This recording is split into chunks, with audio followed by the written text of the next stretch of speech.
আরে না, এ তো খুব সুন্দর একটা কিউট জগন্নাথ। হ্যাঁ, দারুণ জগন্নাথ বানিয়েছিস তো। হ্যাঁ, হ্যাঁ, কি দিয়ে বানিয়েছিস এটা? মাটি দিয়ে। মাটি দিয়ে? হুম। তো এক সপ্তাহ লেগেছে বানাতে নাকি? একদিনের মাটির কাজ, আর দুদিনের বাকি ফিনিশিং, রং সব দিয়ে এক দুদিন। একদিনে হয়ে গেছে? সব রং টং দিয়ে 3 দিন লেগেছে। ও মা, হাতে লাড্ডু তো। আর হচ্ছে এ হাতে কি, এটা বাসি? বাসি।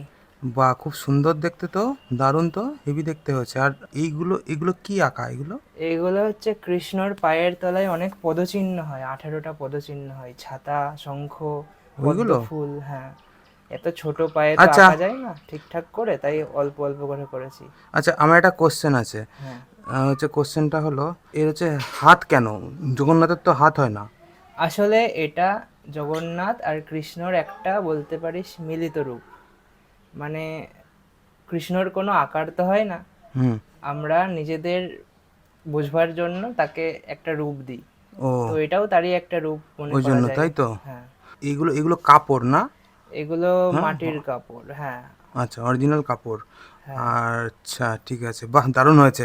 Thank good you, good thank good you, good good. Thank you.